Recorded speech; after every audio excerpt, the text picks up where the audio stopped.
بسم اللہ الرحمن الرحیم ربی زدنی علما۔ فارسی قواعد و انشاء آپ دیکھ رہے ہیں اور درس نمبر 2 سے پڑھنا ہے۔ درس نمبر 2 آج کا سبق جو ہے اسم کی قسمیں۔ اسم کی قسمیں اس سے پہلے بھی آپ پڑھ چکے ہیں۔ آج جو ہے اسم کی جو قسمیں ہوں گی کس اعتبار سے؟ جامد، مصدر، مشتق، اس کی بحث آئے گی، پھر اس کی قسمیں آئیں گی۔ جامد کی قسمیں آپ پڑھیں گے، مصدر کی قسمیں پڑھیں گے، مشتق کی قسمیں پڑھیں گے۔ جامد کا مطلب کیا ہوتا ہے، مصدر کا مطلب کیا ہوتا ہے، مشتق کا مطلب کیا ہوتا ہے۔ کریں اسم کی قسمیں۔ درس نمبر 2 اسم کی قسمیں۔ اشتقاق، اشتقاق یعنی بناوٹ کے اعتبار سے اسم کی 3 قسمیں ہیں۔ کس لحاظ سے؟ بناوٹ کے لحاظ سے اشتقاق بولتے ہیں۔ اگر اب کوئی آپ سے پوچھے کہ اشتقاق کے اعتبار سے اسم کی کتنی قسمیں ہیں، آپ فوراً کہیں اسم کی 3 قسمیں ہیں۔ اشتقاق کے اعتبار سے اسم کی 3 قسمیں ہیں۔ پہلی قسم جامد ہے، دوسری قسم مصدر ہے، تیسری قسم مشتق ہے۔ پھر اگر آپ سے کوئی پوچھ بیٹھے کہ بناوٹ کے اعتبار سے اسم کی کتنی قسمیں ہیں، آپ کہیں وہی 3 قسمیں ہیں۔ اشتقاق ہو یا بناوٹ، اشتقاق کا معنی بناوٹ ہوتا ہے، اشتقاق کا معنی بناوٹ ہوتا ہے۔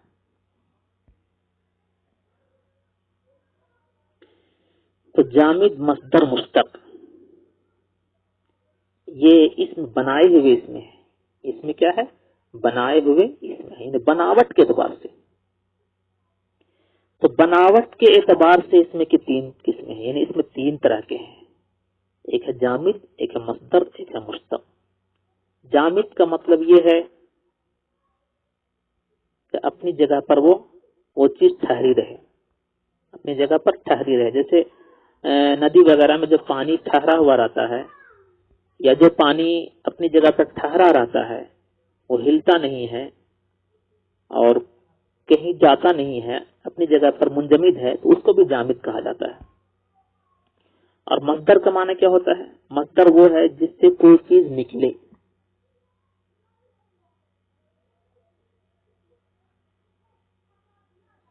جس سے کوئی چیز نکلے، جس سے کرنا، پڑھنا، لکھنا، کسی کام کرنا جو ہے سمجھ میں آئے۔ اور مشتق کیا کہتے ہیں؟ مشتق کا معنی یہ ہوا جیسے لکڑی ہوتی ہے، لکڑی تو لکڑی سے جو چھوٹی چھوٹی جو چیرن نکلتی ہے، جس کو اپنی زبان میں ہم لوگ چیلی بھی کہتے ہیں، تو اسے بھی مشتق کہا جاتا ہے، اسے بھی مشتق کہا جاتا ہے۔ یعنی جو چیز کسی چیز سے نکلے اسے مشتق کہا جاتا ہے۔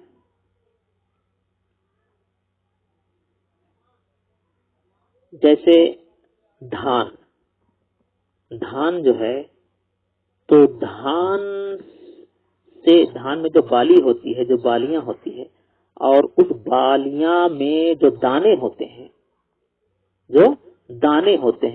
تو وہ دانے جو نکلتے ہیں اسے بھی آپ مشتق کہہ سکتے ہیں۔ اور پھر وہ دھان سے جو چاول نکلتا ہے، تو ان چاولوں کو بھی آپ مشتق کہہ سکتے ہیں، ان چاولوں کو آپ مشتق کہہ سکتے ہیں۔ مشتق کا معنی یہ ہوتا ہے کہ کسی چیز سے جو نکلے، کسی چیز سے جو نکلے۔ مشتق کی تعریف آپ پڑھیں گے،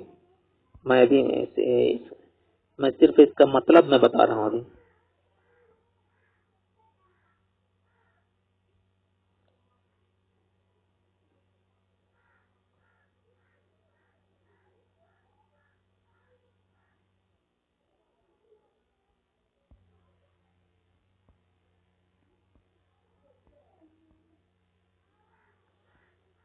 چلیے،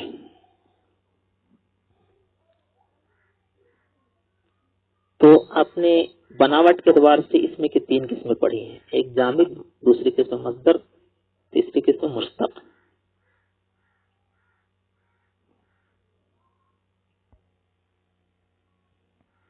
ایک چھوٹا سا سوال یہاں پر ہو رہا ہے کہ جامد مصدر مشتق، جامد پہلے کیوں، مصدر بعد میں کیوں، مشتق سب سے آخر میں کیوں؟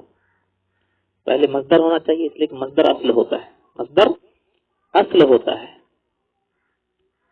اور مشتق جہاں تک کی بات ہے تو مشتق بعد میں ہے جو اپنی جگہ پر ہے، تو معنی کے اعتبار سے وہ ٹھیک ہے، لیکن مصدر کو پہلے ہونا چاہیے، کیونکہ مصدر ہی سے بہت ساری چیزیں نکلتی ہیں، فعل نکلتا ہے، جتنے افعال ہیں سب مصدر سے نکلے ہوئے ہیں، تو پھر مصدر کو پہلے آنا چاہیے۔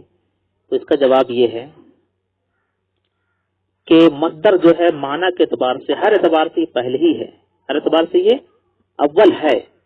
رہ گئے جامد کا ذکر جو پہلے ہوا ہے، جامد کا ذکر جو پہلے ہوا ہے، اگر مصدر کے بعد جامد کو لایا جاتا، اس کے بعد مشتق کو لایا جاتا، تو اس کا معنی نہیں کھلتا، اس کا مطلب نہیں کھلتا۔ کیوں؟ اس لیے کہ جامد کہتے ہیں، جامد اس کو کہتے ہیں جس سے کوئی چیز نہ بنے، نہ وہ خود کسی سے بنا ہو اور نہ اس سے کوئی چیز بنے۔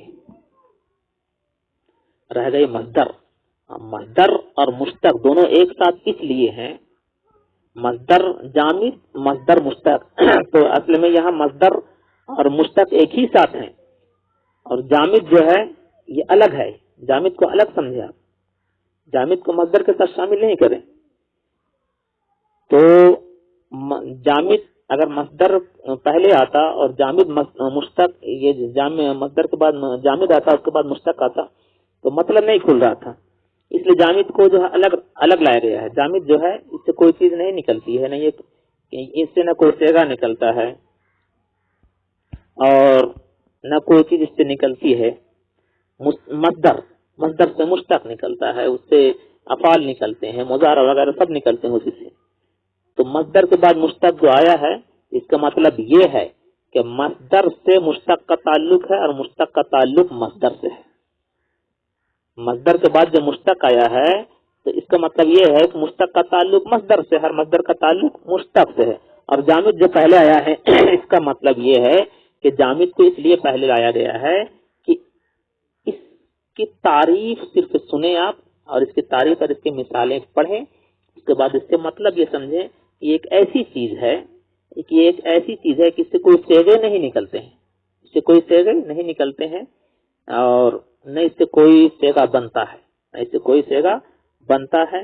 نام وغیرہ جو ہیں، نام وغیرہ جو ہوتے ہیں، بڑے بڑے شہر کا نام ہے یا کسی شخص کا نام ہے، تو ان ناموں کا تعلق کیا ہے؟ جامد سے ہے، ناموں کا تعلق جامد سے ہے۔ دوسری بات یہ ہے کہ اس میں جامد کی دو قسمیں ہیں، اس میں جامد کی دو قسمیں یہ آپ پڑھیں گے، ایک معرفہ ایک نکرہ، معرفہ ایک نکرہ۔ تو جامد کی لفظی تعریف آپ نے پڑھی کہ جامد ایک ایسی چیز کو کہتے ہیں، جامد ایک ایسا اسم ہے جو نہ خود کسی کلمہ سے بنا ہو اور نہ اس سے کوئی کلمہ بنے، اس سے کلمہ بنے، یعنی جامد ایک ٹھہری ہوئی چیز کو بولتے ہیں، جیسے میں نے پانی کے بارے میں کہا ٹھہرا ہوا پانی، اسے بھی جامد کہتے ہیں۔ لیکن چونکہ جامد پہلے اس لیے ہے اور مصدر مشتق بعد میں اس لیے ہے کہ جامد کا تعلق بڑی بڑی چیزوں سے ہے، جامد کا تعلق بڑی بڑی چیزوں سے ہے، جیسے بڑا بڑا شہر، معظم شہر، بڑے بڑے نام، مخصوص نام، وہ سب کیا ہے؟ جامد ہے، وہ سب کیا ہے؟ جامد ہے۔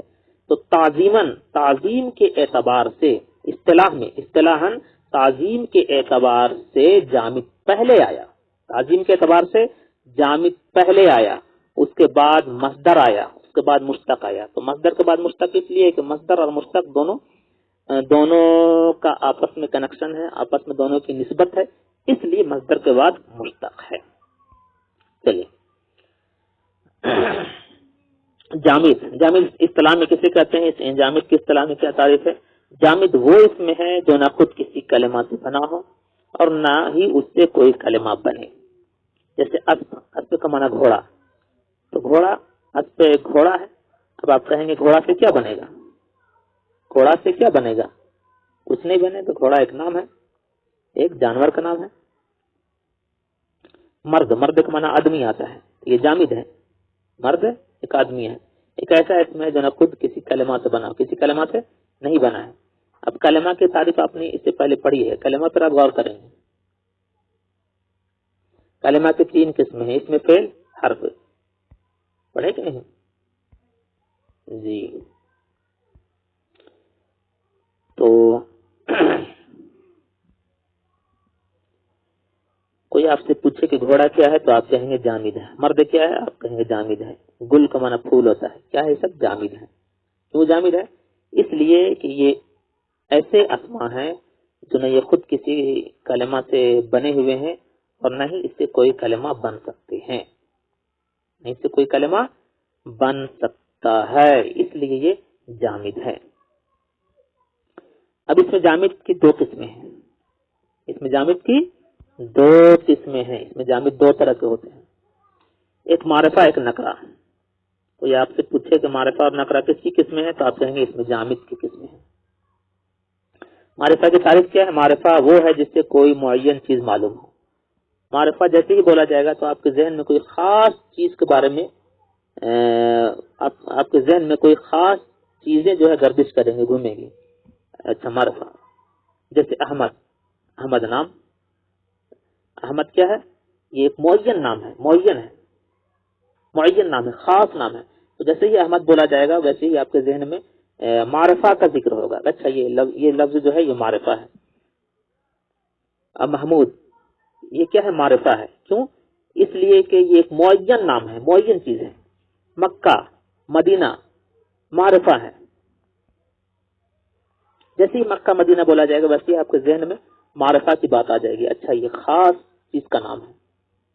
بغداد، جیسے ہی آپ کے پاس بغداد کا ذکر ہوگا تو آپ کہیں گے یہ معرفہ ہے. یہ کتاب، وہ قلم، یہ سب کیا ہے؟ یہ کتاب اور قلم. کوئی اگر کہے گا صرف کتاب اور قلم تو کتاب اور قلم یہ کیا ہے؟ نکرہ ہے. لیکن یہ کتاب وہ قلم خاص کر دیا تو کیا ہو گیا؟ معرفہ ہو گیا، معرفہ ہو گیا. اور ان سبوں کا تعلق کس سے ہے؟ جامد سے ہے. ان سبوں کا تعلق جامد سے ہے. نکرہ دوسری قسم. نکرہ وہ ہے جس سے کوئی معین چیز معلوم نہ ہو. جیسے قلم ہے، کوئی قلم. نکرہ جیسے ہی بولا جائے گا آپ کے پاس تو ویسے ہی آپ کہیں گے اچھا کوئی خاص چیز کے بارے میں نہیں کہا جائے. جیسے کوئی قلم، اگر کوئی فارسی میں بولے قلم ہے، کوئی قلم، قلم ایک معنی کوئی قلم، کوئی قلم ہو سکتا ہے، نکرہ ہے. کتاب ہے، ایک کتاب یا کوئی کتاب، یہ کیا ہے؟ نکرہ ہے. مرد، ایک مرد، کوئی مرد یا مرد. جیسے ہی مرد بولا جائے گا ویسے آپ کے ذہن میں بات آئے گی اچھا یہ نکرہ ہے. یہ لفظ کیا ہے؟ نکرہ ہے. گوشت فند، بکری کہتے ہیں. جیسے ہی گوشت فند بولا جائے گا تو آپ کے ذہن میں عام بات آئے گی. بکری، بکری کوئی بھی بکری ہو سکتی ہے، نکرہ کہتے ہیں. ماکیان کا معنی آتا ہے مرغی. تو ماکیان جیسے ہی بولا جائے گا تو ویسے ہی آپ کے ذہن میں یہ بات آئے گی کہ اچھا ماکیان مرغی، کوئی بھی مرغی ہو سکتی ہے، کیا ہے؟ نکرہ ہے. مرد، لفظ مرد فارسی ہے. یہ لفظ اگر بولا جائے گا تو آپ کے ذہن میں یہ بات ہے کہ اچھا مرد کے بارے کوئی بھی مرد یعنی آدمی. تو یہ سب کیا ہے؟ یہ سب الفاظ کیا ہیں؟ یہ سب نکرہ کے الفاظ ہیں. چلیے تو اشتقاق یعنی بناوٹ کے اعتبار سے اس میں کی 3 قسمیں ہیں.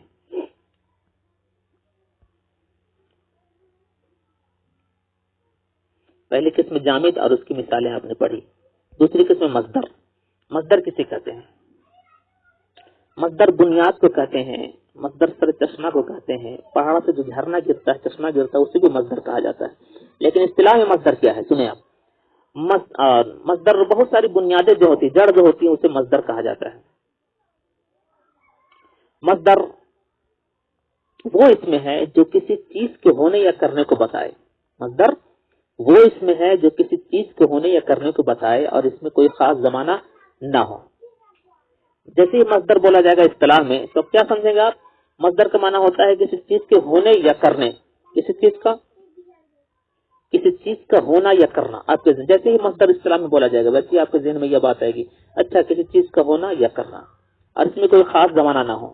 اس کا مطلب یہ کہ اس میں زمانہ ہوتا ہے، اس میں کوئی خاص زمانہ نہ ہو. اس کا مطلب ہے کہ اس میں زمانہ ہوتا ہے لیکن کوئی خاص زمانہ نہیں. جیسے کرنا، لکھنا، پڑھنا. تو لکھنا، پڑھنا، کرنا زمانہ ہی میں نہ ہوتا ہے. کوئی بھی لکھ رہا ہے تو لکھنا کا مطلب کیا ہے؟ زمانہ ہی میں لکھنا، پڑھنا. لیکن کوئی خاص زمانہ اس میں نہیں، کسی زمانے کی قید نہیں ہے. مصدر سے اسم فعل بھی نکلتے ہیں. کہہ رہے مصدر سے کیا کیا چیز نکلتی ہیں؟ تو کہہ رہے مصدر سے اسم بھی نکلتے ہیں، فعل بھی نکلتے ہیں. فارسی میں مصدر کے آخر میں دن یا تن ہوتا ہے. اگر کوئی آپ سے پوچھے کہ فارسی میں مصدر کے آگے کیا ہوتا ہے، اگر کوئی آپ سے پوچھے فارسی میں جو مصدر ہوتا ہے تو کیسے مصدر ہوتا ہے اور اس کے آخر میں کیا ہوتا ہے، تو کہیں گے فارسی میں مصدر کے آگے، فارسی میں مصدر کے آخر میں کیا ہوتا ہے؟ دن یا تن ہوتا ہے. جیسے گفتن، گفتن، گفتن، تن ہے نا، تانون تینون. کردن، کردن، کردن، دن دالا نون ہے کہ نہیں، تو یہ فارسی میں جو ہے مصدر کے آخر میں دن یا تن ہوتا ہے. اور اگر اس کا ترجمہ اردو میں کیا جائے تو آخر میں نا ہوتا ہے. جیسے کردن، کردن کا معنی کرنا، کرنا، تو اردو میں کیا ہوا؟ آخر میں نا ہوتا ہے کہ نہیں. گفتن، کہنا، اردو میں نا ہوا آخر میں اردو میں. اس کا مطلب یہ ہے کہ فارسی میں جو ہے مصدر کے آخر میں، اگر کوئی آپ سے پوچھے فارسی میں مصدر کے آخر میں کیا ہوتا ہے تو آپ کہیں گے دن یا تن ہوتا ہے. اور اردو میں کیا ہوتا ہے؟ اردو میں اگر اس کا ترجمہ کیا جائے دن یا تن کا تو اس کے آخر میں کیا ہوگا؟ نا ہوتا ہے. جیسے گفتن سے کہنا، کردن سے کرنا. تو خلاصہ یہ ہوگا کہ اشتقاق یعنی بناوٹ کے اعتبار سے اس میں تین طرح کے ہیں: جامد، مصدر، مشتق. جامد کی مثالیں آپ نے پڑھی، اس کی تعریف آپ نے پڑھی، اس کے بعد مصدر کی تعریف آپ نے پڑھی، اس کی مثالیں آپ نے پڑھی، اور مشتق سے بھی میں اپنے طور سے میں نے اس کی تعریف کی. مشتق کا مطلب کیا ہے وہ بھی آپ نے پڑھا. پھر مصدر کیسے ہوتا ہے، مصدر کی شکل کیا ہوتی ہے، اس کے آخر میں کیا ہوتا ہے، فارسی میں کیا ہوتا ہے، پھر اردو میں اس کے آخر میں کیا ہوتا ہے، یہ بھی آپ نے پڑھا. بس آج کا